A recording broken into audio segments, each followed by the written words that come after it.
जब वो उसके पास होती है, जब काउंटर पर जाने का समय आया तो कबीर कढ़ाई वाली छोटी लाल चिड़िया वाला एप्रन साथ लाया। वो अनाया को देखकर छेड़ते हुए मुस्कुराया, जिसके गाल लगभग चिड़िया के रंग से मिलते जुलते थे। मैं पे करूंगी। अनाया ने कैशियर द्वारा उनकी खरीदारी की कुल राशि की घोषणा करते ही भुगतान टर्मिनल मशीन पर अपना कार्ड टैप कर दिया। कबीर की बेबस मुस्कान को देखकर वह जीत की खुशी में मुस्कुराई। लेटी, हम बारी बारी से भुगतान कर सकते हैं, पता है ना? कबीर ने अनाया से कहा जब उसने रियूजेबल शॉपिंग बैग को कंधे पर उठाया, उसकी ओर देखते हुए जिसके पास भी एक था। वे काउंटर से दूर चले गए, वापस ग्रोसरी स्टोर के बाहर गर्मी की तपिश में। अनाया के होठों से हंसी निकल गई। अपने कान के पीछे बालों की एक लट दबाते हुए वह कबीर को देखकर मुस्कुराए, ही ठीक है, अगली बार जब हम किराने की खरीदारी करेंगे तो मैं तुम्हें भुगतान करने दूंगी। कबीर ने एक बार सिर हिलाया, बहुत उत्सुक दिखने से परहेज किया। उसे अनाया के साथ फिर से किराने की खरीदारी करने का विचार पसंद आया। यह एक सांसारिक काम था जो केवल तभी सार्थक होता जब वह उसके पास होती। कबीर और अनाया पैदल यात्री मार्ग पर चले, वापस लुमिनस स्प्रिंग जा रहे थे। जैसे जैसे समय बदला, सूरज पहले से ज्यादा डूब गया। फिर भी गर्मी की तपिश ने शहर को अपनी गर्मी से ढक दिया। पास के खेल के मैदान से हंसी पहले की तुलना में तेज थी। शायद पहले की तुलना में वहां अधिक बच्चे खेल रहे थे। लेटी, वह स्कूल जहां तुम पढ़ा रही हो, कबीर ने अचानक कहा जब वे अपार्टमेंट गेट पर पहुंचे। उसकी आंखें अनाया के चेहरे पर टिकी, क्या यह उस दिशा में है? अनाया की नजरें वहां गईं जहां कबीर की तर्जनी इशारा कर रही थी। सिर हिलाते हुए उसने मुस्कान के साथ जवाब दिया, हाँ। यहां से पैदल केवल 10 मिनट। वैसे इस गुरुवार को मेरी एक मीटिंग है। कबीर ने अपनी भौहें चढ़ाईं। अपनी चलने की गति को धीमा करते हुए उसे याद आया कि उसने आइलैंड पर जाने से पहले अनाया को क्या बताया था। ये 2 दिनों में है। मैं कुछ बेक करूंगा, तुम्हें इसे स्कूल ले जाना चाहिए। क्या तुम्हारे किसी सहकर्मी को एलर्जी या कुछ और है? अनाया हंसी, कबीर के वादे को भी याद करते हुए। वह वही था जिसने सुझाव दिया था कि जब उसकी समर एक्टिविटी हो तो वह अपने कुछ बेक किए गए सामान स्कूल ले जाए। जहां तक मुझे पता है, किसी को कोई एलर्जी या कोई विशेष आहार प्राथमिकता नहीं है। फिर भी मुझे दोबारा चेक करने दो।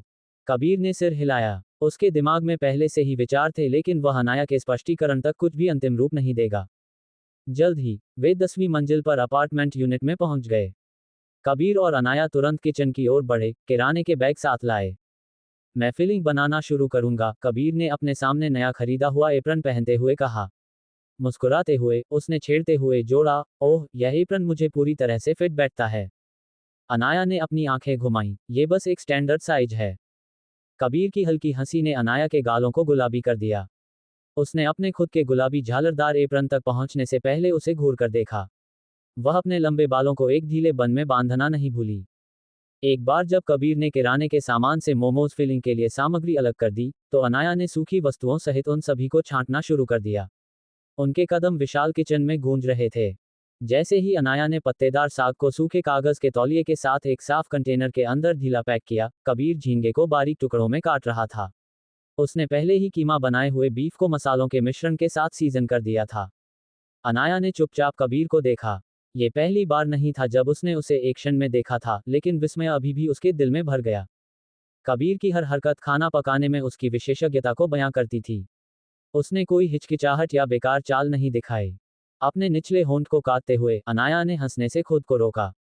वह कबीर द्वारा विशेष रूप से बनाई गई फिलिंग के साथ मोमोज का स्वाद लेने के लिए इंतजार नहीं कर सकती थी। बिना किसी संदेह के वे दिव्य होंगे। जल्द ही कबीर और अनाया किचन आइलैंड पर एक दूसरे के सामने बैठ गए। मोमोज बनाने के लिए एक करीने से व्यवस्थित सेटअप मेज पर रखा गया था।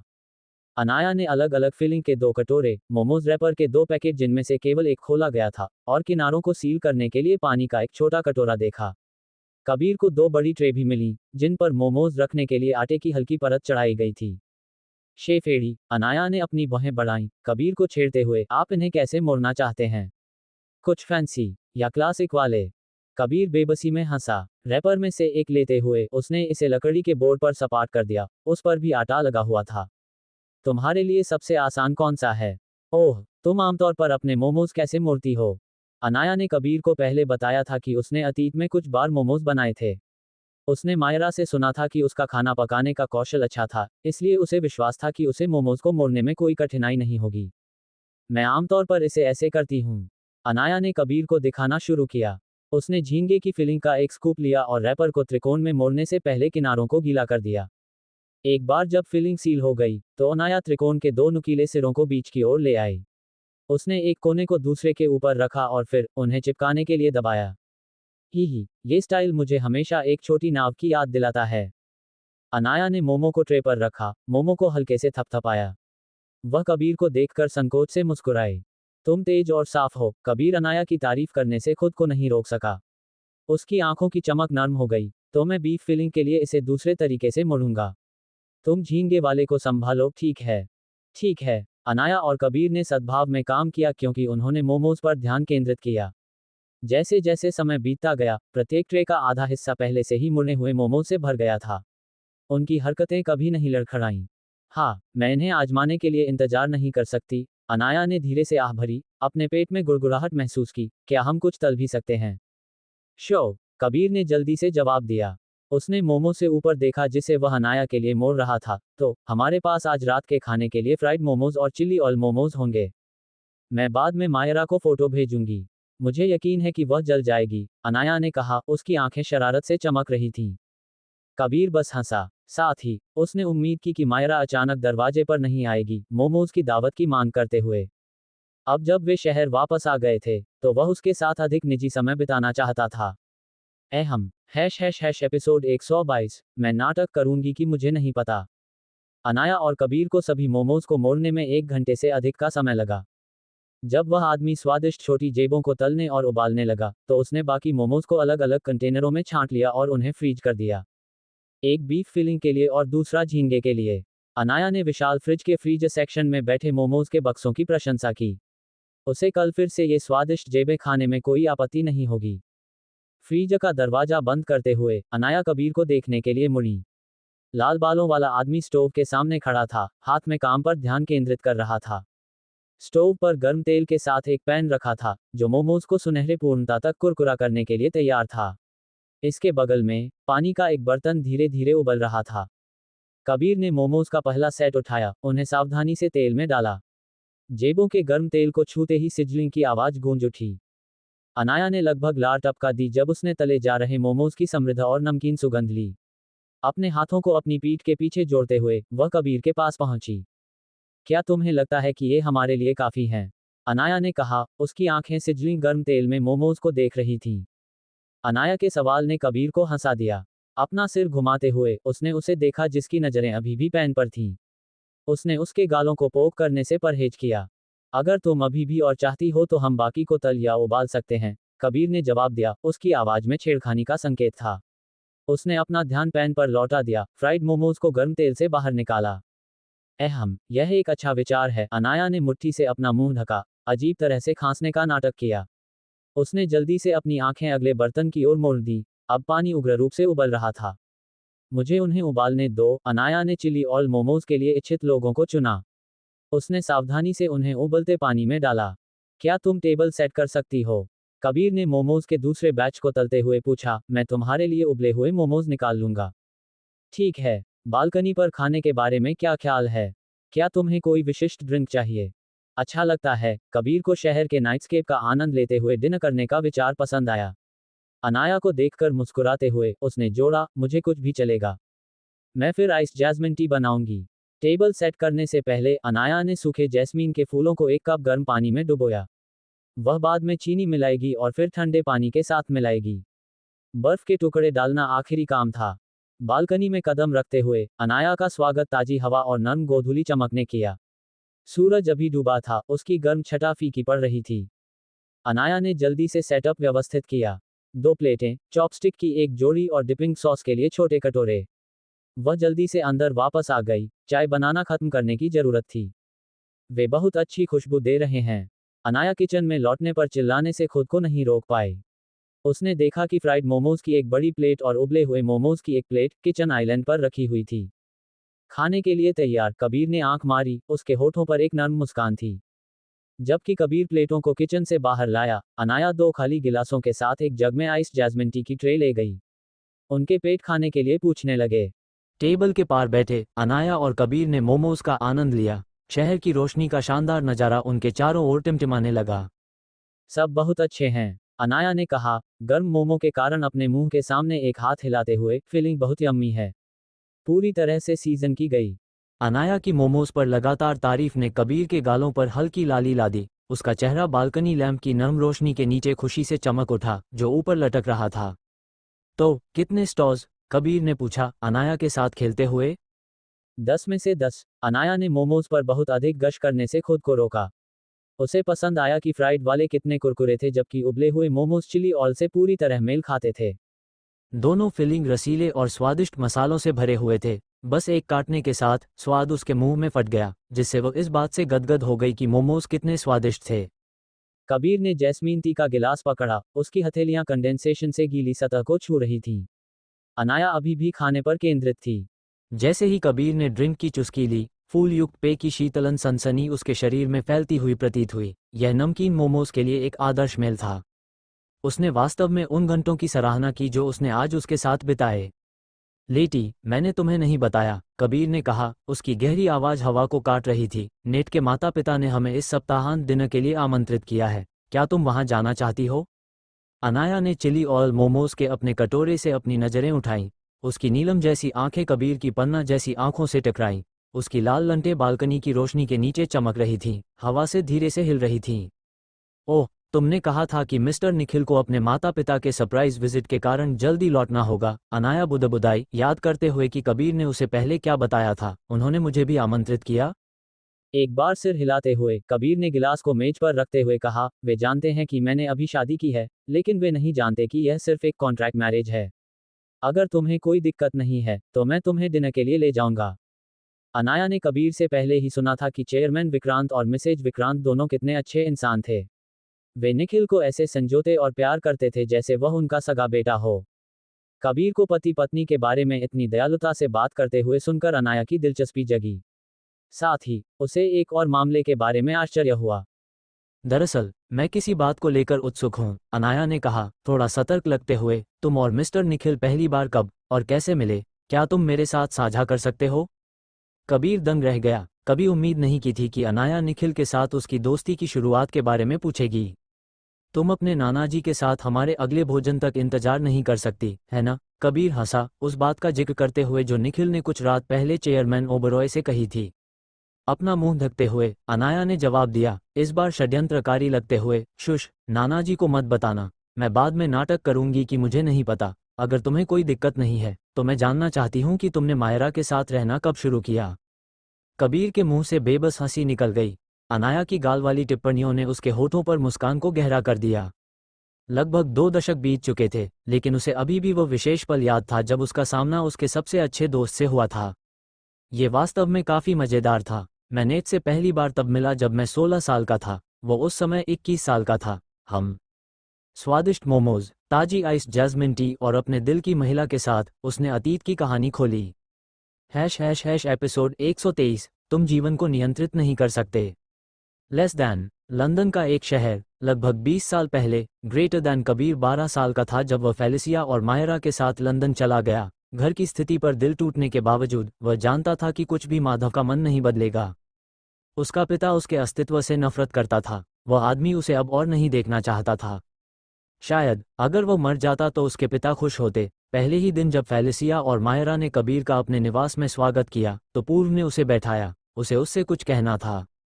तुम मेरे लिए भतीजे से बढ़कर हो, कबीर। मैं तुम्हारी देखभाल वैसे ही करूंगी जैसे मैं मायरा की करती हूँ। तुम मुझ पर भरोसा कर सकते हो।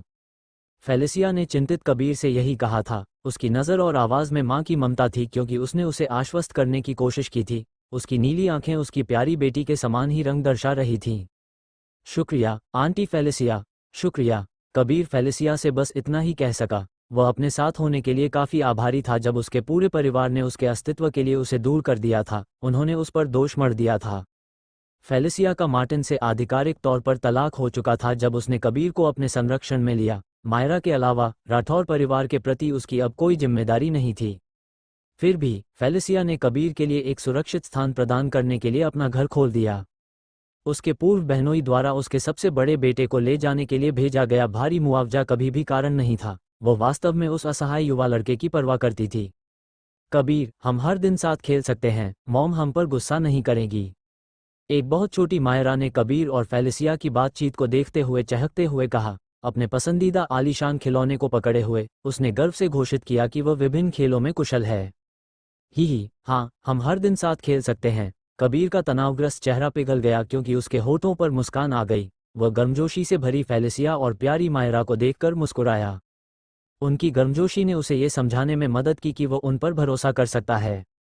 इस प्रकार कबीर दूसरे देश में फेलिसिया और मायरा के साथ रहने लगा। उसका अपना बेडरूम था जिसे उसकी आंटी के आग्रह पर उसकी पसंद के अनुसार सजाया गया था। हैम्पस्टेड में टाउनहाउस उसके पारिवारिक निवास जितना शानदार नहीं हो सकता है, लेकिन कबीर को वहां अपनी खोई हुई खुशी मिली। उसे अब अपने व्यवहार के प्रति बेहद सतर्क रहने की जरूरत नहीं थी, जिसमें सांस लेने का सरल कार्य भी शामिल था। फेलिसिया ने कबीर और मायरा को एक ही प्राइवेट स्कूल में दाखिला दिलाया। संस्थान में एक ही परिसर में मिडिल और हाई स्कूल के छात्रों के लिए सुविधाएं थीं। एक होनहार छात्र होने के बावजूद कबीर ने पढ़ाई में ढिलाई नहीं बरती। उसने स्कूल में कुछ खेल भी खेले जो उसे सक्रिय रखने और कुछ चीजों से उसका दिमाग हटाने के लिए काफी थे। उसी समय कबीर ने फेलिसिया के सुझाव पर थेरेपी में भाग लिया। वह जानता था कि उसकी आंटी का मतलब कितना अच्छा था। उन्हें उम्मीद थी कि वह यहाँ नई शुरुआत कर सकता है, राठौर परिवार की बकवास जांच से दूर। मैं यहाँ खुश रहूंगा, मैं रहूंगा, और मेरे लिए खुश रहना ठीक है। कबीर अक्सर खुद को यही बात याद दिलाता था। उसने अपने पिता के क्रूर फैसले के सामने फिर से आत्मसमर्पण करने से इनकार कर दिया। वह छोटा हो सकता है, लेकिन वह जानता था कि उसके परिवार पर आई बदकिस्मती के लिए वह दोषी नहीं था। उसके पिता भारी डिनायल में थे जबकि अन्य लोग लगातार उनके व्यवहार को बढ़ावा दे रहे थे। तुम्हारे पिता ने अपने जीवन के प्यार को खो दिया। तुम्हें अधिक समझदार होना होगा, कबीर। अपने पिता को परेशान मत करो, तुम इसे खुद कर सकते हो, है ना? उन्हें और समय दो, मुझे लगता है कि वे अभी भी सदमे में हैं। वे उसके जैसे छोटे बच्चे को अपने पिता के नुकसान और दुख को समझने के लिए कहने के बजाय उस आदमी का सामना करने के लिए कहेंगे जो अपने ही बेटे के साथ दुर्व्यवहार कर रहा था। कितना दयनीय व्यंग्य है। वे भूल गए थे, जो कुछ भी हुआ उसके बावजूद उसने भी अपने लिए किसी कीमती को खो दिया था, अपनी अपूरणीय माँ। सालों तक राठौर परिवार के साथ कबीर का संपर्क, विशेष रूप से माधव के साथ, व्यावहारिक रूप से न के बराबर था। वह एक बार भी अपने पारिवारिक घर नहीं लौटा। कबीर ने वाल्टर परिवार के साथ छुट्टियां बिताईं। जब भी फेलिसिया उसे और मायरा को अपने गृहनगर ले गई, उसने एक सख्त मुखौटा पहन रखा था। अपनी आंटी और चचेरी बहन को चिंता नहीं करना चाहता था। उसका जीवन कीमती था, उसे ये याद रखना था। अपने स्कूल के साथियों से दोस्ती करने के बावजूद कबीर ने उनसे दूरी बना ली। वह उनमें भावनात्मक रूप से निवेश करने को तैयार नहीं था, क्योंकि वह उनमें से किसी को भी खोने से डरता था, जैसे उसने घर वापस अपने लिए महत्वपूर्ण लोगों को खो दिया था, जिसमें एक प्यारी छोटी लड़की भी शामिल थी जिसके बारे में वह कभी कभी सोचता था। वह अब जहां भी थी, उसे उम्मीद थी कि वह खुश और सुरक्षित होगी। सभी थेरेपी सत्रों से अच्छी प्रगति होने के बावजूद कुछ चीजें थीं जिन्हें कबीर ने अभी तक स्वीकार नहीं किया था। कबीर की 15वीं गर्मियों में उसने पड़ोस के एक रिवर पार्क में एक बूढ़े आदमी के साथ एक असंभावित दोस्ती की। बाद वाला अक्सर अपनी पोषित नाव के साथ मछली पकड़ने जाता था।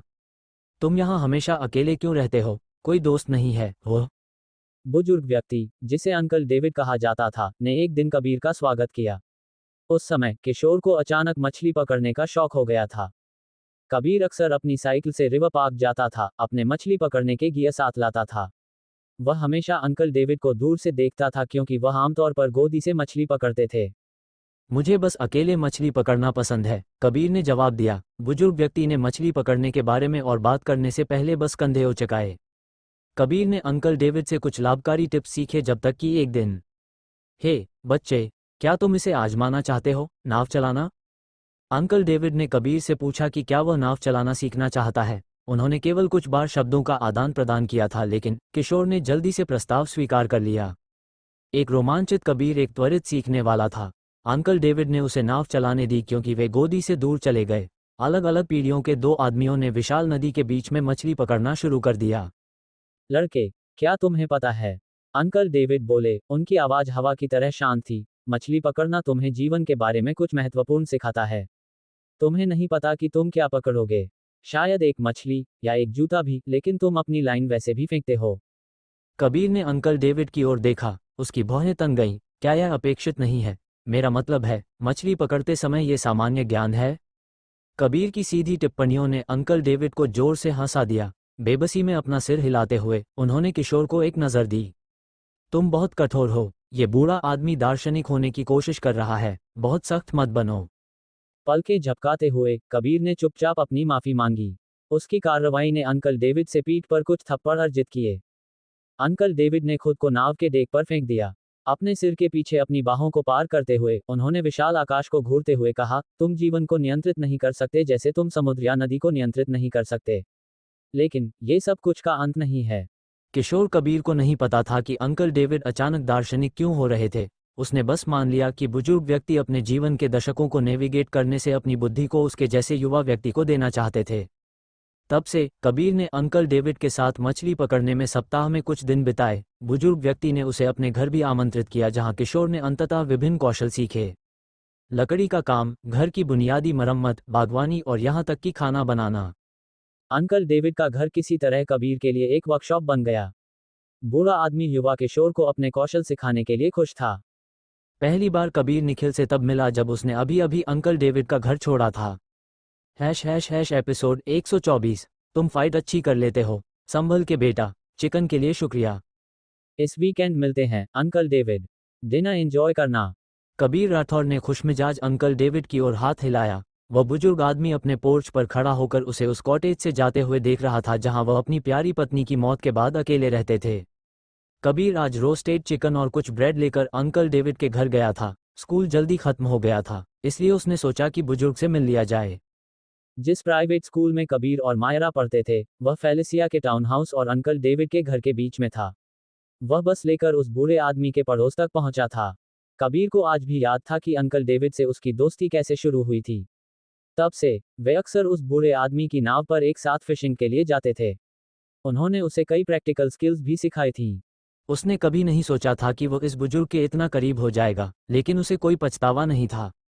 आज रात क्या करूं, पढ़ने का तो बिल्कुल मन नहीं है।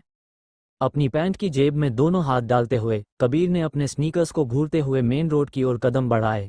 उसकी पीठ पर एक काला बैग था जिसमें उसका स्कूल का सामान था। शुरुआती वसंत की धूप हल्की गर्म थी जो कबीर के फिगर पर पड़ रही थी। ठंडी हवा उसके छोटे लाल बालों को छूकर निकल रही थी जिससे उसकी लंटें उसके साफ माथे पर धीरे धीरे लहरा रही थीं। अंकल डेविड एक शांत इलाके में रहते थे। यहाँ के ज्यादातर घर काफी पुराने थे। कबीर ने उनसे सुना था कि यहाँ रहने वाले ज्यादातर लोग उन्हीं की तरह बुजुर्ग हैं। गुलाब की खुशबू आ रही है। कबीर ने अपनी चाल धीमी कर दी और बाईं ओर एक घर की तरफ देखा। लाल गुलाबों की झाड़ियां उसकी गहरी हरी आंखों में रिफ्लेक्ट हो रही थीं। तेज धूप में उनका रंग बेहद वाइब्रेंट लग रहा था। होठों पर हल्की मुस्कान लिए कबीर के दिमाग में एक आइडिया आया। फेलिसिया के टाउन हाउस के पास एक फ्लोरिस्ट था। वह अपनी आंटी और मायरा के लिए कुछ फूल ले सकता था। कबीर को लंदन में रहते हुए कुछ साल बीत चुके थे। बदलावों के साथ एडजस्ट करना मुश्किल था, लेकिन फेलिसिया के लगातार सपोर्ट और मायरा की फ्रेंडली चंचलता ने इसे आसान बना दिया था। कौन हो तुम? कबीर के होठों से मुस्कान पल भर में गायब हो गई। अपने दाहिने कंधे के पीछे देखते हुए उसकी आंखें सिकुड़ गईं और उसने पीछे खड़े चेहरों को तीखी नजरों से देखा। 5 जवान लड़के, सभी कैजुअल कपड़ों में थे लेकिन उनसे सड़क छाप गुंडों वाली वाइब आ रही थी। उनके चेहरों पर जो मजाक था उसने कबीर को यकीन दिला दिया कि उसका अंदाजा गलत नहीं था। वह भी गुलाबों की खूबसूरती में खोया हुआ था कि अचानक उसे उनकी मौजूदगी का एहसास हुआ। उनमें से एक फटे पुराने चेकर्ड शर्ट वाला भूरे बालों वाला लड़का कबीर के करीब आया। उसकी भूरी आंखों ने कबीर को ऊपर से नीचे तक देखा और उसके होठों पर एक मुस्कान फैल गई।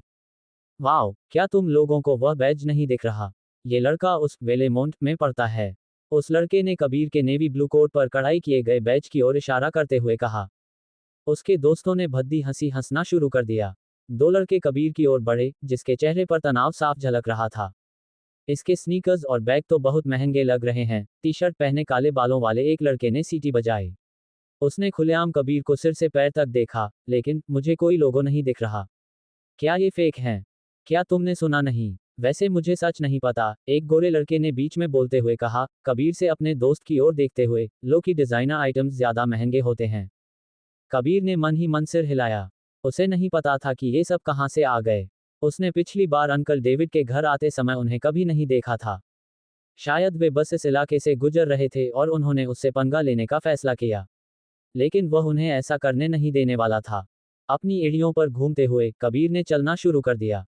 वह इन सड़क छाप गुंडों के साथ अपना समय या सांस बर्बाद नहीं करना चाहता था। अबे ओए, तुझे जाने के लिए किसने कहा? उस भूरे बालों वाले लड़के ने कबीर का कंधा पकड़ा और जबरदस्ती उस टीनेजर को घुमाया। लाल बालों वाले लड़के को गुस्से में देखकर वह हंसने लगा। डोंट बॉदर मी, कबीर फुसफुसाया, उसकी हरी आंखें खतरनाक तरीके से चमक रही थीं। Stay the fuck away. Tsk, जुबान संभाल के, बच्चे, वह लड़का हंसा, कबीर के विरोध को देखकर उसे मजा आ रहा था, अपनी उम्र के हिसाब से काफी लंबा है ना? फिर भी, तुझे अपने बड़ों की इज्जत करनी चाहिए। गुस्से से उसका दिल जल रहा था, कबीर ने अपने होंठ भींच लिए। उसने अपनी मुट्ठियां कस लीं, जो अभी भी उसकी पैंट की जेब में छिपी थीं। लगता था कि उसे इन लोगों को सबक सिखाना ही पड़ेगा। चलो इसे वहां घसीटते हैं, काले बालों वाले आदमी ने कहा, पास ही एक सुनसान गली की ओर इशारा करते हुए। इधर आ, लड़के। आंखें घुमाते हुए, कबीर ने उन आदमियों के पीछे जाने का फैसला किया। जब वे उसका मजाक उड़ा रहे थे, ये कहते हुए कि वह लड़ने का दिखावा कर रहा है लेकिन असल में डरपोक है, तो उसने कुछ नहीं कहा। कबीर उन गुंडों के पीछे अंधेरी गली में गया। वह एक संकरी और डरावनी जगह थी, जिसके दोनों ओर कई जमी ऊंची ईंटों की दीवारें थीं। अपना वॉलेट हमें दे, उस भूरे बालों वाले लड़के ने अपना एक हाथ कबीर की पीठ के पीछे रखा, जैसे कि वह उस टीनेजर का दोस्त हो। ओ तेरी घड़ी भी। ये तो बहुत। What the hell. कबीर ने बिना किसी को भनक लगे उस लड़के को जोरदार घूंसा मारा। वह आदमी अपनी पीठ के बल सीधे गंदे पानी के गड्ढे में जा गिरा। कबीर ने जो किया, उसका उन गुंडों ने कभी अंदाजा भी नहीं लगाया था। साले, तूने क्या किया? एक आदमी चिल्लाया, उसने जल्दी से उस गिरे हुए लड़के को खड़े होने में मदद की। बेइज्जती से आग बबूला होकर, वह लड़का चिल्लाया, उसकी आवाज फटी हुई थी, पकड़ो इसे। Get him. 3 आदमी कबीर की ओर लपके, उनमें से एक ने कबीर को कॉलर से पकड़ने की कोशिश की। टीनेजर एक तरफ हट गया, और उसका पैर तेजी से उस आदमी के घुटने पर जा लगा। आउच! कबीर उस आदमी के गिरते ही एक पल के लिए भी नहीं रुका। उसने उन गुंडों पर हमला करना जारी रखा, उन्हें दीवार और सड़क पर पटक दिया। ये क्या? वह भूरे बालों वाला लड़का पलकें झपकाते हुए अपनी आंखों पर विश्वास नहीं कर पा रहा था, ये तो बस एक बच्चा है। मारो इसे। आग! अंत में, पांचों सड़क छाप गुंडे बुरी तरह से पिट गए। उनकी संयुक्त ताकत उस टीनेजर के सामने कुछ नहीं थी। वे दर्द से कराह रहे थे, बहुत ही दयनीय लग रहे थे। तुम लकी हो कि मैंने तुम्हारी हड्डियां नहीं तोड़ी, कबीर बड़बड़ाया, उसकी आवाज में बर्फ जैसी ठंडक थी। अपने कपड़ों पर थोड़ी धूल लगी देखकर, कबीर ने अपना कोट झाड़ा। वह गली से बाहर निकल गया, वहां और समय बिताने का उसका कोई इरादा नहीं था। पीछे से उन आदमियों के कराहने की आवाजें आ रही थीं। You are a good fighter. उद्धरण चिन्ह डॉट डॉट डॉट। कौन हो तुम? कबीर ने एक लैंप पोस्ट के पास खड़े एक युवक को देखकर अपने कदम रोक लिए, जो उससे लंबा था। जैसे ही उनकी नजरें मिली, उस अजनबी की भूरी आंखों में प्रशंसा की चमक थी। # एपिसोड 125। मैं अपनी वाइफ को शर्मिंदा नहीं करूंगा। Less than. वर्तमान में वापस, lumina spring apartment. Greater than. उद्धरण चिन्ह डॉट डॉट डॉट। बस इतना ही। पलकें झपकाते हुए, अनाया की आंखों में उलझन साफ दिख रही थी। बालकनी पर लटकी तेज रोशनी के नीचे उसके चेहरे पर हैरानी के भाव स्पष्ट थे। क्या कहानी का अंत यही था? क्या इसके आगे कुछ और नहीं होना चाहिए था? कबीर के होठों का एक कोना दूसरे से ऊपर उठ गया। उसकी हरी आंखों में शरारत चमक उठी, क्योंकि वह समझ गया था कि अनाया के चेहरे पर ऐसे भाव क्यों आए हैं। अनाया पूरी तरह से कबीर की उस कहानी में खोई हुई थी जो उसने लंदन में अपने शुरुआती दिनों के बारे में सुनाई थी।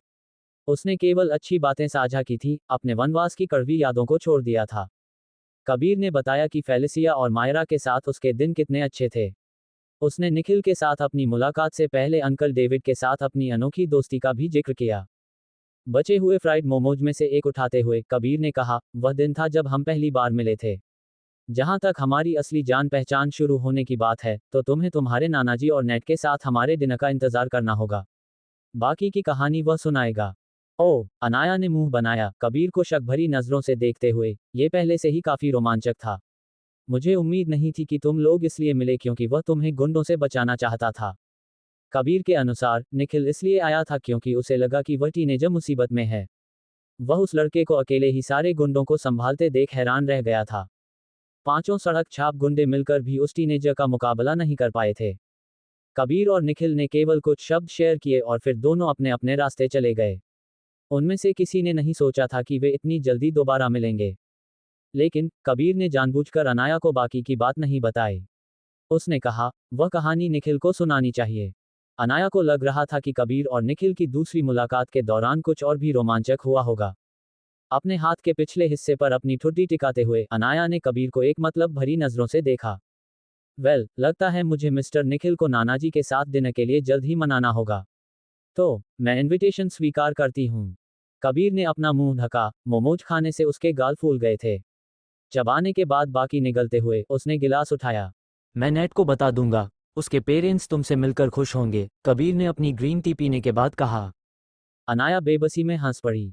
उसने एक और चिली ऑल मोमो के लिए हाथ बढ़ाया, अभी भी उन मोमोज से उसका पेट नहीं भरा था जो उसने मजे से खाए थे।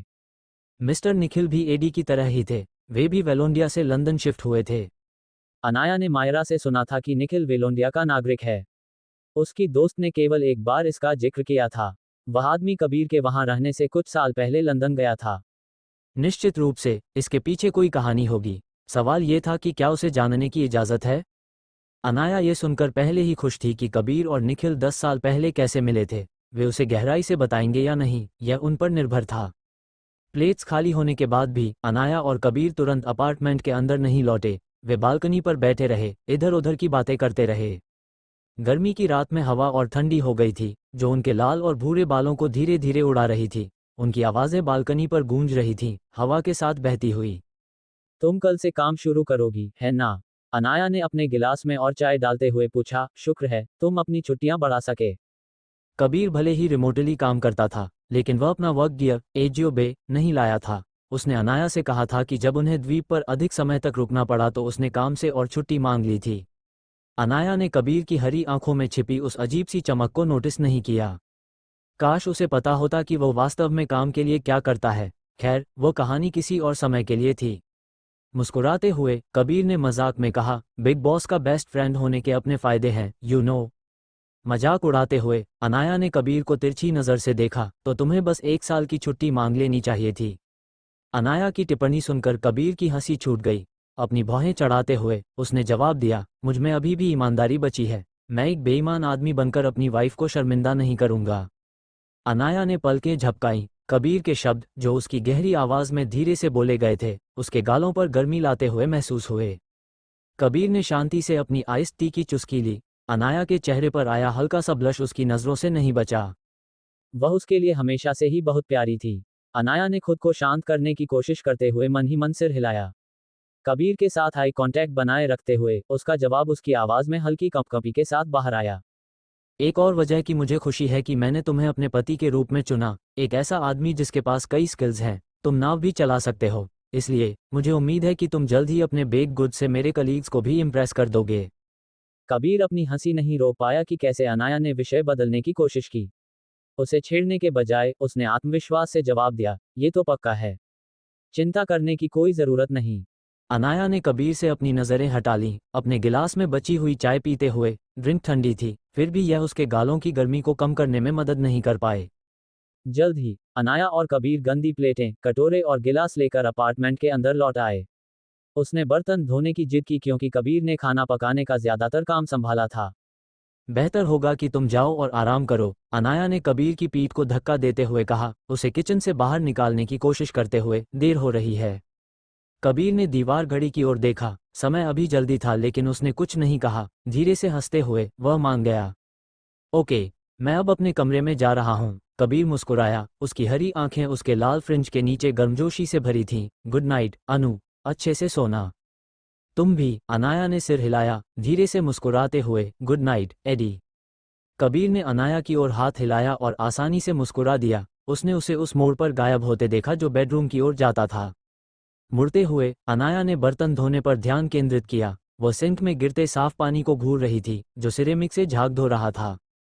आज का दिन बहुत शांतिपूर्ण लगा, जिसकी उसने बहुत सराहना की। अनाया को उम्मीद थी कि आज से उसे मल्होत्रा परिवार की ओर से आने वाली किसी भी मुसीबत का सामना नहीं करना पड़ेगा। लेकिन क्या ये शांति? एपिसोड 126, ये जेंटलमैन कौन है? गुरुवार की सुबह अनाया उठी और पिछले कुछ हफ्तों की व्यस्तता के बाद स्कूल में अपनी पहली मीटिंग के लिए तैयार हो गई। उसने एक पेस्टल येलो शर्ट और ढीली डेनिम पैंट पहनने से पहले जल्दी से शॉवर लिया। अपने लंबे बालों की पोनीटेल बनाते हुए अनाया अपने कमरे से बाहर निकली। उसके होठों पर एक बड़ी मुस्कान थी। हमेशा की तरह किचन से आ रही स्वादिष्ट खुशबू ने उसका स्वागत किया। AD, good morning. अनाया ने कबीर को कॉफी मशीन के सामने खड़े देखा। उसने भी नेक शर्ट और लंबी खाकी पैंट पहनी थी। उसने अपने कंधे के पीछे देखा, उसके लाल बाल उसकी छोटी हरकतों के साथ धीरे धीरे हिल रहे थे। मॉर्निंग अनु। कबीर के होठों पर मुस्कान आ गई। अपनी भौहें चढ़ाते हुए उसने पूछा, मीटिंग के लिए तैयार हो? ही, हाँ। अनाया ने अपने लिए एक कप ब्लैक टी बनाई जबकि कबीर अपना कॉफी मग डाइनिंग टेबल पर ले आया। उसने कल रात की उसकी रिक्वेस्ट पर नाश्ते के लिए कुछ नमकीन पैनकेक्स तैयार किए थे। जहां तक खास सामग्री की बात थी, उसे कोई आपत्ति नहीं थी। वाह, पालक के पैनकेक्स, स्मोक्ड सैल्मन और खट्टी क्रीम के साथ, परफेक्ट। अनाया अपनी प्लेट पर हरे पैनकेक्स के ढेर को देखकर बहुत खुश हुई। नारंगी सैल्मन, सफ़ेद खट्टी क्रीम और पीला दिल एक दूसरे के पूरक थे, जो देखने में बहुत आकर्षक लग रहे थे। अनाया के चेहरे पर चमक देखकर कबीर की मुस्कान और भी नरम हो गई। उसे खुशी थी कि उसने अब तक जो भी डिश बनाई थी, उसने उसका आनंद लिया था। शुरू करो, उम्मीद है तुम्हें पसंद आएगा। कबीर ने बैठने के बाद अपना कांटा उठाया। उसकी हरी आंखें चमक रही थीं क्योंकि वह अनाया को घूर रहा था। मुझे अब तुम्हारी कुकिंग पर कोई शक नहीं है। सब कुछ बहुत टेस्टी है। अनाया ने जल्दी से एक कांटे के साथ फ्लफी हरे पैनकेक्स को काटा। स्मोक्ड सैल्मन और खट्टी क्रीम को भी नहीं भूली। जैसा कि उम्मीद थी, उसके मुंह के अंदर जायके का विस्फोट दिव्य था। नाश्ता खत्म करने के बाद अनाया ने प्लेट में कुछ नहीं छोड़ा। उसने अपनी ब्लैक टी पीने से पहले बची हुई खट्टी क्रीम और दिल को भी खा लिया। तुम्हारी मीटिंग 9 बजे है ना? कबीर ने अपनी कलाई घड़ी की ओर देखा। घड़ी में 8:30 बज रहे थे। हमें अब निकलना चाहिए। अनाया ने सिंक से जवाब दिया जब वह प्लेटें धो रही थी। मैं बस अपना बैग ले आती हूँ। कबीर ने मैंगो कोकोनट पुडिंग के ठंडे डिब्बे को एक पेपर बैग के अंदर रखा और उसके ऊपर लेमन ब्लूबेरी लोफ केक का डिब्बा रख दिया। उसने कल अनाया की मीटिंग के लिए दोनों बनाए थे। कबीर ने इन दोनों पर फैसला करने से पहले सावधानी से सोचा कि उसे किस तरह का डेजर्ट बनाना चाहिए। उसे उम्मीद थी कि अनाया के कलीग्स पुडिंग और लोफ केक दोनों का आनंद लेंगे। क्या तुम तैयार हो? कबीर ने पेपर बैग उठाया, अनाया की ओर देखते हुए जो अभी अभी अपना हैंडबैग लेकर लौटी थी। चलो चलते हैं। ओके, अनाया और कबीर ने अपार्टमेंट छोड़ दिया, पैदल ही पब्लिक स्कूल की ओर चल पड़े। उसने वहां तक उसके साथ चलने की जिद की, यहाँ तक कि यह भी कहा कि एक बार जब वे उसके कलीग से मिलेंगे तो वह खुद को उसका पति बता सकता है। आइडिया पसंद आने पर अनाया ने बिना किसी और विचार के सहमति दे दी। सुनहरी सुबह की धूप सड़कों पर बिखरी हुई थी, जहां इस समय पहले से ही लोगों की भीड़ थी। रोशनी फुटपाथ के पेड़ों के माध्यम से छाया डाल रही थी। एक हल्की हवा ने गर्मियों के खिलते फूलों की खुशबू को धीरे से पहुंचाया, जो पास की बेकरी से आने वाली दिव्य सुगंध के साथ मिल रही थी। कदमों की गूंज, अस्पष्ट बातचीत और गाड़ियों के इंजन की आवाजें हवा में घुल गई थीं। जल्द ही अनाया और कबीर को स्कूल का गेट दिखाई दिया, जिसके बाद 3 मंजिला प्राइमरी बिल्डिंग थी। यह एक विशाल मैदान के बीच में खड़ा था, जिसके साथ कई अन्य संरचनाएं भी थीं। वेलोंडिया ने पिछले एक दशक में शिक्षा पर अधिक ध्यान दिया था। प्रत्येक पब्लिक स्कूल को सरकार से पर्याप्त धन प्राप्त होता था। ग्रामीण क्षेत्रों के स्कूलों को भी बाहर नहीं रखा गया था। पहला व्यक्ति जिससे अनाया और कबीर मिले, वह गार्ड था। वह अधेड़ उम्र का आदमी एक रिटायर्ड फौजी था, जो स्कूल के सिक्योरिटी गार्ड के रूप में काम कर रहा था। अनाया अक्सर बहादुर नाम के सिक्योरिटी गार्ड के साथ अभिवादन और छोटी मोटी बातें करती थी। अन्य शिक्षक भी ऐसे ही थे। वे उसके मिलनसार लेकिन मेहनती व्यक्तित्व की सराहना करते थे। गुड मॉर्निंग, अनाया जी। कैसी हैं आप? अरे, ये जेंटलमैन कौन है? बहादुर, अपनी गार्ड यूनिफॉर्म पहने, अनाया से कबीर की ओर देख रहा था। उसने कभी इस युवा टीचर को पहले किसी आदमी को यहाँ लाते नहीं देखा था। क्या यह उसका रेयूमर्ड बॉयफ्रेंड था? बहादुर जानता था कि कुछ टीचर्स और एडमिनिस्ट्रेशन स्टाफ गपशप करने वालों का एक समूह है। वे कभी कभी अनाया के बारे में सोचते थे, जिसका जीवन काफी रहस्यमय था। उन्हें पता था कि उसका एक बॉयफ्रेंड है, लेकिन उन्होंने उसे कभी नहीं देखा था। वह युवा महिला अपने जीवन के बारे में काफी गोपनीय थी। सौभाग्य से उनमें से कोई भी इस विषय पर जोर नहीं दे रहा था। मुस्कुराते हुए अनाया ने दोनों पुरुषों का एक दूसरे से परिचय कराने से पहले कबीर की ओर देखा। गुड मॉर्निंग, बहादुर काका। ये कबीर है, मेरे पति। एडी, ये बहादुर काका हैं, स्कूल के गार्ड्स में से एक। कबीर अनाया की शरारती टिप्पणी सुनकर हंस पड़ा। उसी समय बहादुर ने पलकें झपकाईं, जो उसके बारे में कही गई बात से हैरान लग रहा था। पति? अरे, बधाई हो। हा हा हा, मुझे ये सुनने की उम्मीद नहीं थी, लेकिन बधाई हो, यह अच्छी खबर है। शुक्रिया। हमने बस पिछले हफ्ते शादी की है। हमने केवल कोर्ट में रजिस्टर किया है, कोई तामझाम नहीं। अनाया बहादुर को देखकर मुस्कुराई। कबीर के साथ अपने रिश्ते की असली प्रकृति के कारण उसे थोड़ा दोषी महसूस हुआ, लेकिन उसने जल्दी से उस भावना को खारिज कर दिया। चाहे उनकी शादी एक कॉन्ट्रैक्ट वाली हो या न हो, वह अभी भी उसका कानूनी पति था। नमस्ते, मैं कबीर हूँ, अनाया का पति। कबीर ने अपना दाहिना हाथ बढ़ाते हुए बहादुर की ओर एक बार सिर हिलाया। आपसे मिलकर खुशी हुई, मिस्टर बहादुर। मुझे भी, मिस्टर कबीर। बहादुर ने मुस्कुराते हुए कबीर से हाथ मिलाया। अनाया द्वारा कबीर को स्कूल कंपाउंड के अंदर ले जाने से पहले कबीर और बहादुर ने कुछ शब्दों का आदान प्रदान किया। उसने अपने कुछ कलीग्स को उन्हें दूर से देखते हुए देखा। मैं इनमें से कुछ बाद में बहादुर काका को दूंगी, अनाया ने कहा। उसकी नज़रें कबीर के हाथ में पेपर बैग पर थीं। वैसे वो 3 लेडीज मेरी कलीग्स हैं। कबीर ने मेन बिल्डिंग के प्रवेश द्वार के पास खड़ी 3 आकृतियों पर एक नज़र डाली। उसके होंठ ऊपर की ओर मुड़ गए क्योंकि उसने उनके चेहरों पर भी वही जिज्ञासा देखी। कबीर को बहुत अच्छा लगा जब अनाया ने पहले बहादुर से उसे अपने पति के रूप में मिलवाया। वह जानता था कि जब वह अपने कलीग्स के साथ भी ऐसा ही करेगी तो उसकी खुशी और बढ़ जाएगी। जैसे ही पति पत्नी तीनों महिलाओं के करीब पहुंचे, अनाया ने हाथ हिलाया। मॉर्निंग नेहा, पूजा और बेला। महिलाओं ने अनाया का अभिवादन किया लेकिन उनका ध्यान कबीर पर अधिक था। बहादुर द्वारा पहना गया वही उलझन भरा लुक उनके चेहरों पर भी दिखाई दे रहा था। अनाया, ये कौन है? नेहा ने पूछा। उसके होठों पर एक संकोची मुस्कान थी। तुम्हारा बॉयफ्रेंड? पूजा और बेला ने सिर हिलाया, ये दिखाते हुए कि उनके मन में भी नेहा जैसा ही सवाल है। उनकी प्रतिक्रियाओं ने अनाया के होठों से हंसी निकाल दी क्योंकि उसने कबीर की ओर देखा। गलत, यह मेरा बॉयफ्रेंड नहीं है। अनाया ने हंसी रोकते हुए सिर हिलाया। यह मेरे पति हैं। पति? तीनों महिलाएं एक साथ चिल्लाईं। उनकी आंखें फटी की फटी रह गईं। ओह देखो, बेला ने अचानक नेहा को थप्पड़ मारा जो उसके करीब खड़ी थी। इन्होंने मैचिंग वेडिंग बैंड्स पहने हैं। अनाया लगभग हंस पड़ी। न तो उसने और न ही कबीर ने अपनी अंगूठियां खुले तौर पर दिखाई थीं, लेकिन बेला की बाज जैसी नज़रों ने उन्हें जल्दी ही देख लिया।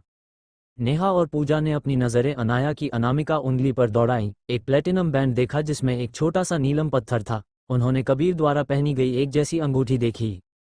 वे वास्तव में शादीशुदा थे। एपिसोड 127 दूल्हे द्वारा बनाए गए डेजर्ट।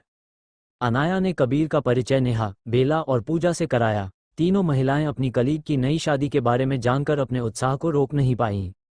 अनाया ने बहुत अधिक विवरण दिए बिना उनके सवालों के जवाब देने की कोशिश की। कबीर महिलाओं की बातचीत देखकर मुस्कुराया। मीटिंग जल्द ही शुरू होनी चाहिए, है ना? अनाया पेपर बैग के लिए हाथ बढ़ाते हुए कबीर की ओर मुड़ी। मैं अब अपने कलीग्स के साथ जाऊंगी। एडी, मुझे यहाँ तक छोड़ने के लिए शुक्रिया।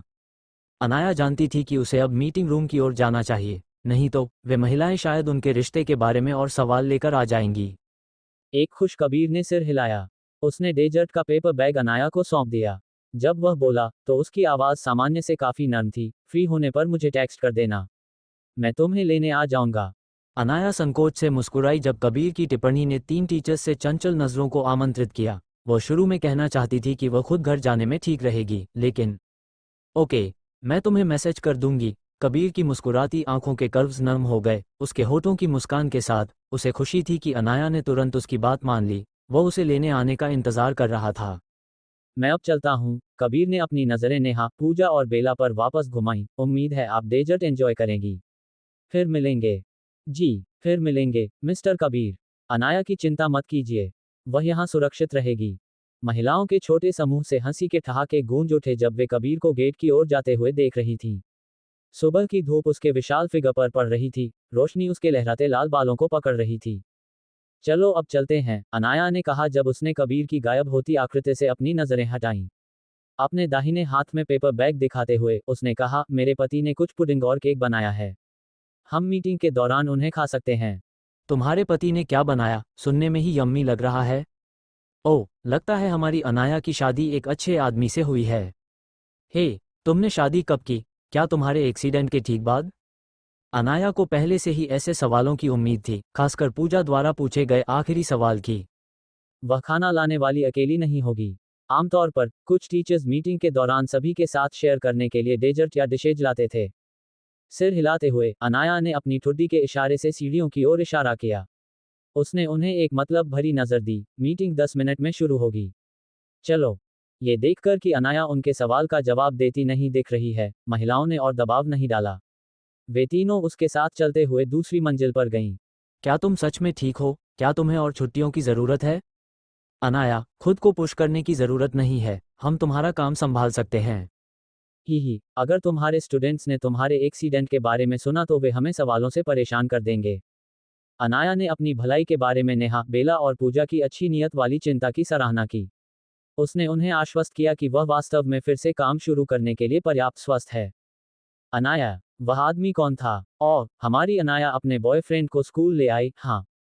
एक बार फिर अनाया को कबीर के बारे में कुछ टीचर्स से सवाल मिले जो पहले से ही मीटिंग रूम में थे। उन्होंने उसे खिड़कियों के माध्यम से लाल बालों वाले आदमी के साथ चलते देखा था।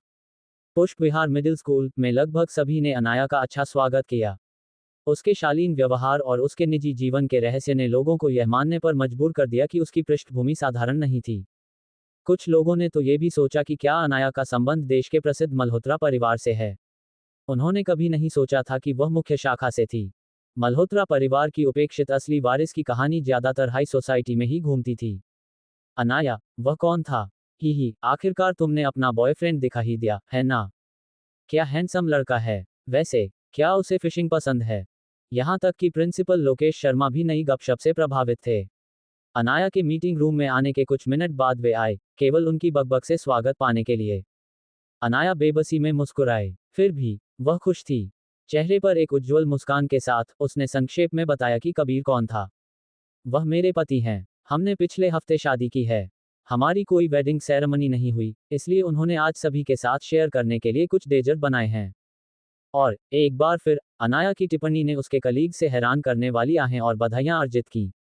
अनाया, बधाई हो, हा हा हा, दूल्हे द्वारा बनाए गए डेजर्ट, मैं उन्हें चखने का इंतजार नहीं कर सकती। वे एक परफेक्ट मैच हैं। क्या तुम्हें ऐसा नहीं लगता? प्रिंसिपल शर्मा ने ताली बजाई, सबका ध्यान अपनी ओर खींचा। उस बुजुर्ग आदमी ने गर्मजोशी से मुस्कुराते हुए अनाया के चेहरे पर अपनी नजरें टिका दी। बधाई हो, अनाया, कुछ हफ्ते पहले तुम्हारे साथ जो हुआ, उसके बाद ये बहुत अच्छी खबर है। हम सभी तुम्हें शुभकामनाएं देते हैं। प्रिंसिपल शर्मा का मतलब समझते हुए अनाया ने आभार में मुस्कुराया, शुक्रिया मिस्टर लोकेश। मैं आप सबकी शुभकामनाओं की वास्तव में सराहना करती हूँ। नेहा के नेतृत्व में मीटिंग रूम के लोगों ने धीरे से तालियां बजाईं।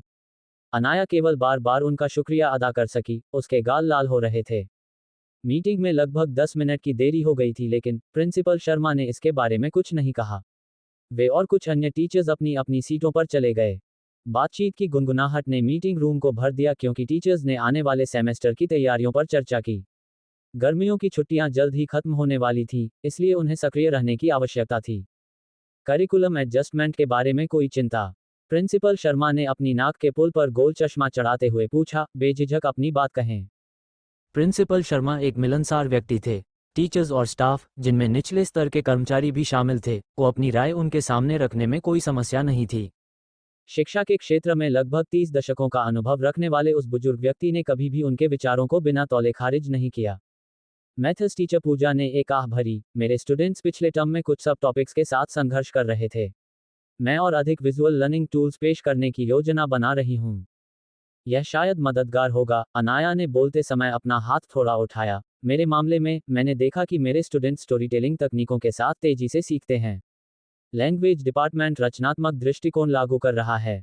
कुछ अन्य टीचर्स ने सहमति में सिर हिलाया। भाषा संकाय द्वारा उपयोग की जाने वाली विधियों का उपयोग करने में अपने अनुभव भी साझा किए। यह एक अच्छा विचार है। प्रिंसिपल शर्मा ने सिर हिलाया। चलो इस पर आगे चर्चा करते हैं। मीटिंग उत्साह से गूंज उठी क्योंकि टीचर्स ने एक दूसरे के साथ अपने विचार साझा किए। उनके बीच विचार प्रवाहित होते रहे, फिर भी कुछ को लागू करना कठिन था।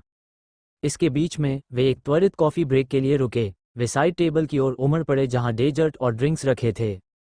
अनाया की राहत के लिए हर एक ने कबीर द्वारा बनाए गए मैंगो कोकोनट पुडिंग और लेमन ब्लूबेरी लोफ केक का आनंद लिया। उसने बहादुर और गार्ड पोस्ट पर उसके सहयोगी को बाद में देने के लिए एक हिस्सा अलग कर दिया था। ये बहुत ही लाजवाब है। ओह, आम का दिव्य स्वाद। एक्सक्यूज मी, मुझे केक का एक और टुकड़ा चाहिए। अनाया, वो और क्या बेक कर सकता है? कुकिंग डिशेज के बारे में क्या? अपनी प्लेट में मैंगो पुडिंग निकालते हुए अनाया ने कहा। उसका पूरा चेहरा चमक रहा था। वो सब कुछ पका सकते हैं। मैं अब बहुत ज्यादा खा रही हूँ। जब कमरे में चंचल ईर्ष्या की गूंज उठी तो अनाया के होठों से हंसी निकल गई क्योंकि वह कबीर पर गर्व करने से खुद को रोक नहीं पाए। उसने कभी उम्मीद नहीं की थी कि वह अभी किसी मुसीबत का सामना कर रहा है, या यूं कहें, मुसीबत उसे ढूंढते हुए आ गई थी। # एपिसोड 128, आपकी पत्नी के लिए एक आकर्षक पसंद। मिडिल स्कूल छोड़ने के बाद कबीर को अपार्टमेंट लौटने की कोई जल्दी नहीं थी। वह पैदल चलने वालों के रास्ते पर इत्मीनान से चल रहा था, धीरे धीरे उस रास्ते पर वापस जा रहा था जिस पर वह पहले अनाया के साथ चला था। मुझे आज कुछ लेमन शरबत चाहिए। पूल पर बहुत लोग हैं, क्या हम कहीं और चलें? मेरी दादी इस हफ्ते यहाँ हैं। हमारे साथ चाय पीना चाहोगी? गुजरने वाले लोगों की बातचीत हवा में गूंज रही थी, जो सड़कों पर बहने वाले इंजनों की आवाज के साथ मिल रही थी। यह इलाका आधे घंटे पहले की तुलना में अधिक जीवंत था। कबीर राहगीरों के बीच चुपचाप चल रहा था। उसके लाल बालों ने गर्मियों के सूरज की चकाचौंध रोशनी को पकड़ लिया, जिससे उसकी लिटों पर एक चमक आ गई। तापमान सामान्य से थोड़ा अधिक था, लेकिन हल्की हवा चलने के कारण सहने योग्य था। उसका पति, ही, मुझे ये सुनने में अच्छा लगता है। कबीर के दिल में खुशी की लहर दौड़ गई जब उसने याद किया कि कैसे अनाया ने 3 महिला टीचर से उसे अपने पति के रूप में मिलवाया था। उसे उसके गालों पर हल्का, प्यारा सा ब्लश भी याद आया। अपने कदम रोकते हुए कबीर ने अपना बायां हाथ उठाया। उसने अपनी अनामिका उंगली पर वेडिंग बैंड को मुस्कुराते हुए देखा। छोटा सा नीलम चमक रहा था, उसकी चमक उसकी हरी आंखों में रिफ्लेक्ट हो रही थी। महत्वपूर्ण बात यह है कि वह अब बेहतर महसूस कर रही है। एज और बेग छोड़ने के बाद अनाया खुश लग रही थी। कबीर ये देखकर खुश था। वह शुरू में चिंतित था कि पिछले वीकेंड द्वीप पर हुई घटना उसके उत्साह को कम कर देगी। देव ने 2 अपराधियों, जोसेफ और थॉमस को पुलिस को सौंप दिया था। उसके लोगों ने अधिकारियों को पूरा सहयोग दिया, जिसमें जब्त की गई ड्रग्स भी शामिल थी। कबीर ने अनाया से ये भी सुना कि देव को कुछ नया पता चला है, लेकिन उस आदमी ने उसे बताया कि वह और स्पष्टीकरण होने के बाद इस मुद्दे का खुलासा करेगा। किसी कारण से उसे विश्वास था कि उस आदमी ने जो कुछ भी पाया वो कुछ सुखद नहीं था। अपनी डेनिम पैंट की जेब में दोनों हाथ डालते हुए कबीर ने चलना शुरू कर दिया। अपार्टमेंट पहुंचने से पहले वो एक जगह जाना चाहता था। एक फूलों की दुकान। कबीर को वह दुकान याद थी जो उस किराने की दुकान के पास थी जहां वह दूसरे दिन अनाया के साथ गया था। दुकान मध्यम आकार की थी, लेकिन लगता था कि वहां फूलों की एक विस्तृत विविधता उपलब्ध है। कबीर आधा चला और आधा दौड़ा जब तक कि वह फूलों की दुकान तक नहीं पहुंच गया। उसके कदमों की आवाज आसपास की अन्य आवाजों के साथ मिल गई। हवा में खिलते फूलों की खुशबू आ रही थी, जो स्टोर के बाहर फूलों की टोकरियों से आ रही थी। फर्श से छत तक की खिड़कियों से जीवंत और रंगीन फूल दिखाई दे रहे थे। अपार्टमेंट में इनकी खुशबू बहुत अच्छी लगेगी, कबीर ने सोचते हुए स्टोर के अंदर कदम रखा। ऊपर दरवाजे की घंटी की हल्की आवाज ने उसके आगमन की घोषणा की। एक बार जब कबीर अंदर गया, तो उसने हवा को सूंघा, जो पंखुड़ियों की खुशबू और नम मिट्टी के संकेत के साथ घनी थी। गुड मॉर्निंग, यंग मैन, एक बुजुर्ग महिला, जो संभवतः दुकानदार थी, ने गर्मजोशी भरी मुस्कान के साथ कबीर का स्वागत किया। मैं आपकी क्या मदद कर सकती हूँ? गुड मॉर्निंग, कबीर ने अभिवादन का जवाब दिया। उसने नर्म पेस्टल रंगों में ट्यूलिप के प्रदर्शन की ओर इशारा किया। मैं अपनी पत्नी के लिए कुछ ट्यूलिप ढूंढ रहा हूँ। और गुलाब भी। अपनी पत्नी के लिए फूल खरीदना। वास्तव में, ये बहुत अच्छा लग रहा था। उसे उम्मीद थी कि फूलदान में ताजे फूल देखकर उसका चेहरा खिल उठेगा। आपकी पत्नी के लिए एक आकर्षक पसंद। क्या उसे ट्यूलिप पसंद है? दुकानदार ने सहमति में सिर हिलाया। ये ट्यूलिप बहुत ताजे हैं, वे आपके घर में प्यारे लगेंगे। उसे ट्यूलिप सबसे ज्यादा पसंद हैं, कबीर ने जवाब दिया जब वह दुकानदार को कुछ ट्यूलिप लेते हुए देख रहा था। खुद को रोक न पाने पर उसने जोड़ा, जब हमारी शादी हुई तो मैंने उसे ट्यूलिप और गुलाब दिए थे। बुजुर्ग महिला के होठों से हल्की हंसी निकल गई। अपनी बाहों में ट्यूलिप के डंठल पकड़े हुए उसने कहा, जब आपने उसके बारे में बात की तो आपकी आंखें चमक उठीं। वह वास्तव में एक लकी लेडी है। पलकें झपकाते हुए कबीर बस दुकानदार को देखकर मुस्कुराया। उसके शब्दों ने उसके दिल में खुशी की एक और लहर ला दी। दुकानदार ने पीले और नारंगी रंगों के कुछ गुलाब लिए, जैसा कि कबीर ने अनुरोध किया था। उसने सभी फूलों को एक रेशमी रिबन से सुरक्षित करने से पहले नाजुक पार्चमेंट पेपर में बांध दिया। गुलदस्ते में ट्यूलिप और गुलाब एक दूसरे के पूरक थे, जो उनकी सुंदरता को बढ़ा रहे थे। गुलाब की मीठी खुशबू हवा में फैल गई, धीरे से ट्यूलिप को अपने घेरे में ले लिया। शुक्रिया। गुलदस्ता लेकर कबीर भुगतान करने के बाद फूलों की दुकान से बाहर निकला। उसने घर वापस चलते समय अपनी दाहिनी बांह में फूलों को सावधानी से पकड़ रखा था। लेकिन कबीर के चेहरे की खुशी गायब हो गई जैसे ही वह अपार्टमेंट के करीब पहुंचा। उसकी हरी आंखें तेज हो गईं जब वे सड़क के किनारे खड़ी कार के पास खड़े एक आदमी के फिगर पर पड़ीं। वह आदमी कोई और नहीं बल्कि विवेक था। कबीर को विवेक से यह पूछने की जरूरत नहीं थी कि वह यहाँ क्यों आया है। उसे विश्वास था कि वह अनाया के साथ उसकी शादी की बात उठाएगा। संभवतः माधव को भी आखिरकार इसके बारे में पता चल गया था, लेकिन कबीर को परवाह नहीं थी। वह बुढ़ा जितना चाहे आग बबूला हो सकता था, लेकिन वह कभी परवाह नहीं करेगा। विवेक को मौखिक रूप से स्वीकार किए बिना या उसे दूसरी नज़र दिए बिना कबीर गेट की ओर चलता रहा। वह अपने छोटे भाई के साथ निपटने में अपने समय का एक सेकंड भी बर्बाद नहीं करना चाहता था। लेकिन जैसा कि उम्मीद थी, विवेक का कबीर को आसानी से जाने देने का कोई इरादा नहीं था। वह बस हार कैसे मान सकता था जब उसके बड़े भाई को पकड़ना बेहद मुश्किल था।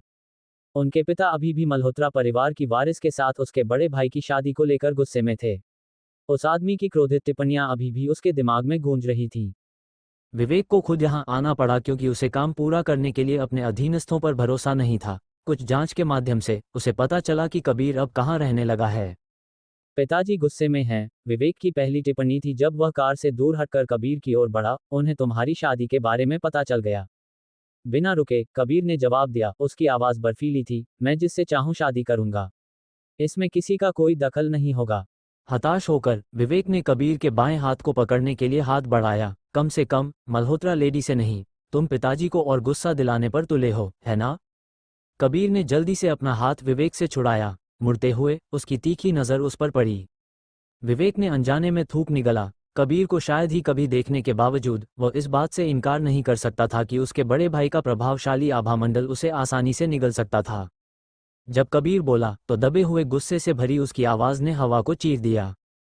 तुम उसकी कठपुतली हो, मैं नहीं। उसने उस आदमी से बहुत पहले ही नाता तोड़ लिया था। एपिसोड 129। अतीत अब उसे जकड़ नहीं सकता। कबीर की चुभने वाली नजरों और उसकी आवाज की ठंडक ने विवेक को चौंका दिया। उसने अनजाने में अपने शरीर को पीछे की ओर झुकाया, अपने बड़े भाई के अडिग आभामंडल से दबाव महसूस करते हुए। दोनों भाई अपार्टमेंट बिल्डिंग के गेट के बाहर खड़े रहे। उनके आसपास की अस्पष्ट आवाजें एक शून्य में गायब होती प्रतीत हुई क्योंकि उनके बीच की हवा तनाव से घनी हो गई थी।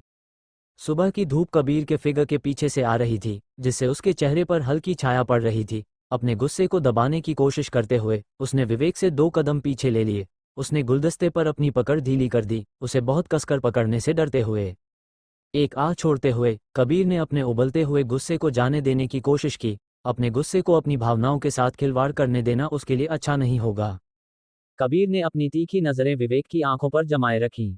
जब वह बोला तो उसकी आवाज की ठंडक ने उनके आसपास के तापमान को कम कर दिया। मुझसे मिलने आने में अपना समय बर्बाद मत करो। क्या तुम भूल गए हो, मैं पहले ही मर चुका हूं? अपनी मुठियां कसते हुए विवेक ने अपनी आंखें सिकोड़ लीं। कबीर की आखिरी टिप्पणी ने उसके दिल के एक तार को छेड़ दिया। उस विशेष शब्द ने उसके दिमाग को एक याद दिला दी जब वह बहुत छोटा था। मरा हुआ, यही वो था जो उनके पिता माधव ने लगभग 2 दशक पहले कबीर को दूसरे देश में निर्वासित करने से पहले घोषित किया था। वो मेरे लिए मर चुका है। कोई और जो मुझे चुनौती देने की हिम्मत करता है, परिणामों से सावधान रहे। अपने ताजे दुख और भारी गुस्से से प्रेरित होकर माधव ने घोषणा की कि कबीर अब राठौर परिवार का वारिस नहीं है और न ही उसका सबसे बड़ा बेटा। कबीर का सरनेम अभी भी राठौर था, लेकिन उस दिन उसका अस्तित्व जबरन समाप्त कर दिया गया था। माधव हाई सोसाइटी को बात करने से नहीं रोक सका, फिर भी राठौर परिवार में उसके उच्च अधिकार ने यह सुनिश्चित किया कि किसी में भी उसके खिलाफ जाने की हिम्मत न हो।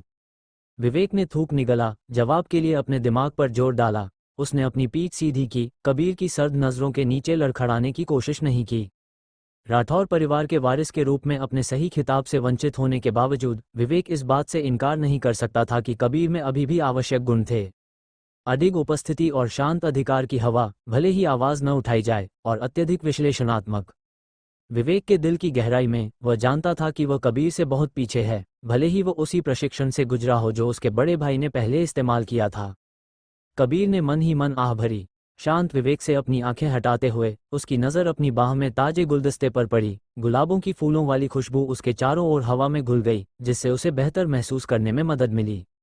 हम अब अजनबियों की तरह हैं, कबीर ने कहना शुरू किया। उसकी आवाज़ भारी थी। मेरी जिंदगी में दखल मत दो।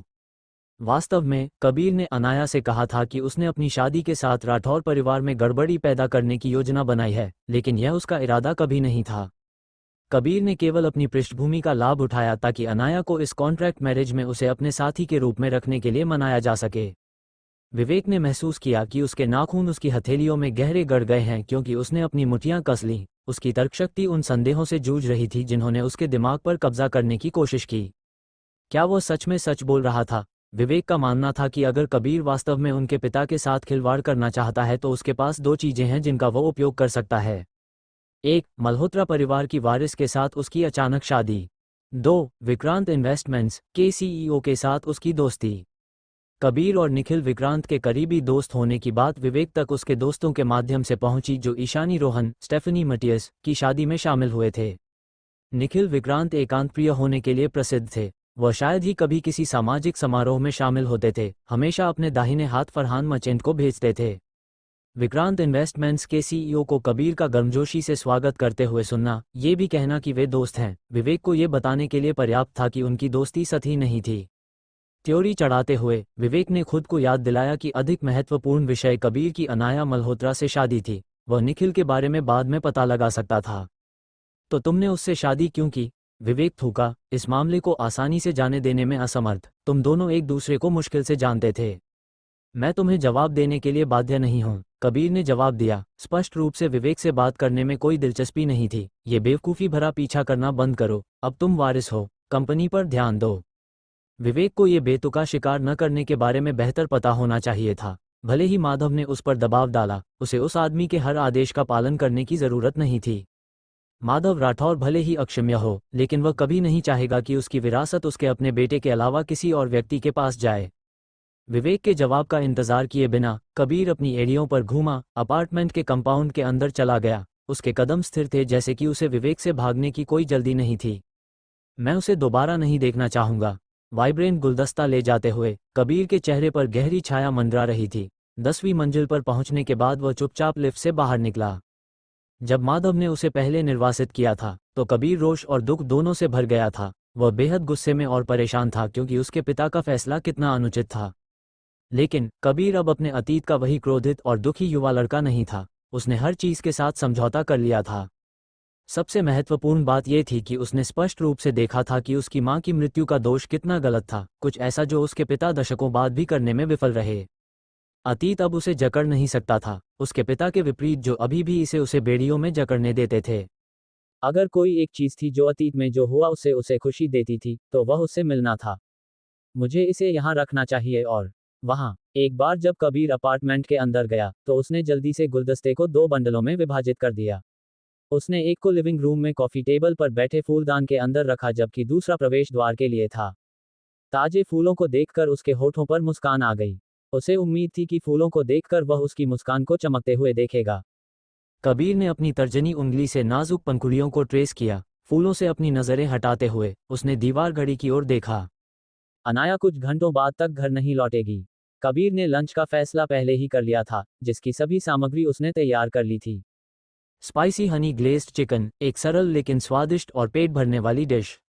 बेहतर होगा कि मैं अब काम करना शुरू कर दूं।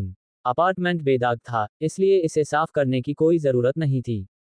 लिविंग रूम से दूर जाते हुए कबीर अपने होम ऑफिस के अंदर गायब हो गया। वह हाल ही में सामान्य से अधिक काम चोरी कर रहा था। उसे अपने गरीब असिस्टेंट के लिए इसकी भरपाई करनी थी।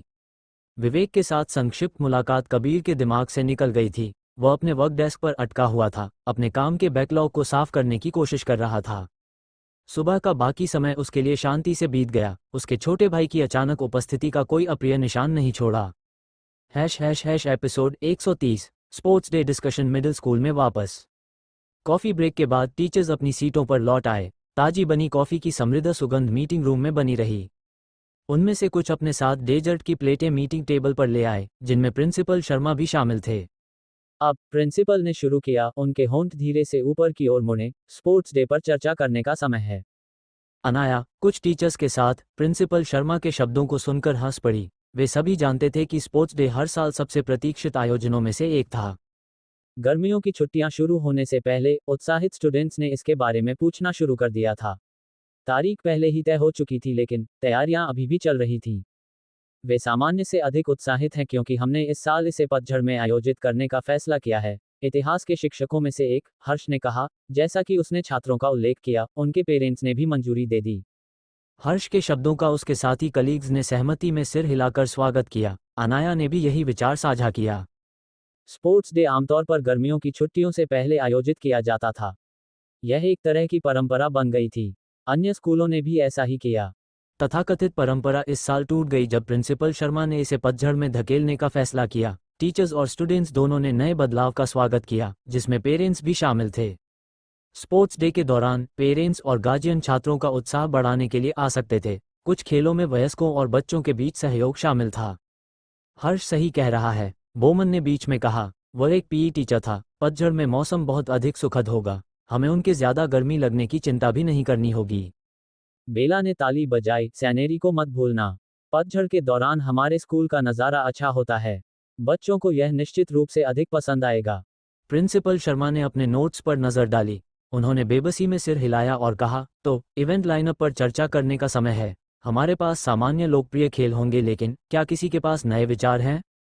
रिले और रस्साकशी, टग्स ऑफ वॉर, हमेशा सूची में रहेंगे। फिर भी प्रिंसिपल शर्मा सोच रहे थे कि क्या उनके अधीनस्थ इस साल स्पोर्ट्स डे के लिए नए और मजेदार खेल पेश करेंगे।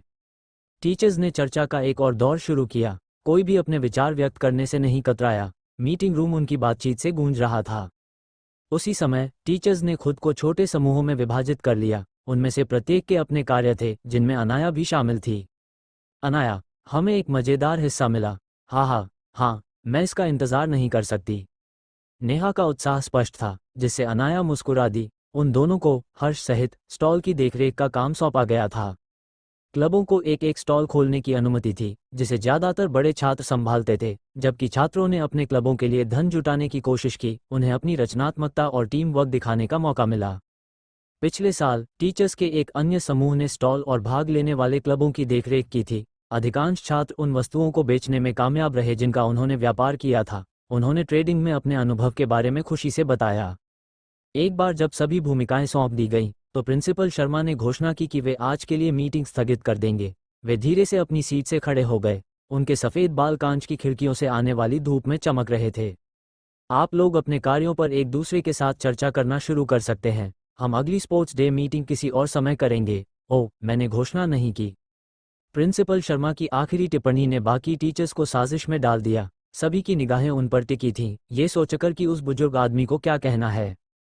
गर्मियों की छुट्टियों के बाद हमारे साथ एक नया टीचर शामिल होगा। वह ज्योति का रिप्लेसमेंट है, क्योंकि वह अभी विदेश में है। हम उससे बाद में ही मिल पाएंगे। ओह, वह तो 2 हफ्ते से भी कम समय में है। मुझे आश्चर्य है कि ज्योति कैसी है।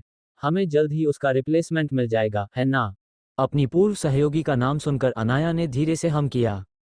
ज्योति उसकी तरह ही एक लैंग्वेज टीचर थी, फैकल्टी की एक सीनियर। गर्मियों की छुट्टियां शुरू होने से पहले वह दूसरे शहर चली गई। अपने पति के नए काम के कारण उसे शिफ्ट होना पड़ा। मुझे आश्चर्य है कि कौन। अनाया को उम्मीद थी कि नया टीचर साथ रहने के लिए सुखद होगा। ज्योति को जाते हुए देखकर वह दुखी थी, लेकिन फिर भी उसने उसे शुभकामनाएं दी। ठीक है, आप सब अब घर जा सकते हैं। प्रिंसिपल शर्मा ने अपना हाथ हिलाया। उन्होंने अनाया पर अपनी नज़रें टिकाने से पहले कमरे के चारों ओर देखा। जी, मिस्टर लोकेश, अनाया ने प्रिंसिपल द्वारा दिए गए लुक को नोटिस करते हुए पूछा। वेल, क्या मैं कुछ पुडिंग और केक घर ले जा सकता हूँ? प्रिंसिपल शर्मा के सवाल ने अनाया के होठों से हंसी निकाल दी, इससे पहले कि अन्य टीचर्स की हंसी की लहर मीटिंग रूम में गूंज उठी। आप ले जा सकते हैं, मिस्टर लोकेश। अनाया बेबसी में मुस्कुराई। मुझे खुशी है कि आप डेजर्ट एंजॉय करते हैं। लोकेश, क्या तुम भूल गए कि तुम्हारे डॉक्टर ने तुम्हारे ब्लड शुगर के बारे में क्या कहा था? बोमन, पुराने टीचर्स में से एक ने बीच में कहा। उसका लहजा छेड़ने वाला था। उन्हें मत लेने दो, या इससे भी बदतर, सोफिया तुम्हें पकड़ लेगी। सोफिया प्रिंसिपल शर्मा की पत्नी थी। वे अक्सर स्कूल आती थीं, अपने पति के लिए घर का बना लंच भेजती थीं, जबकि साथ में खाना खाती थीं।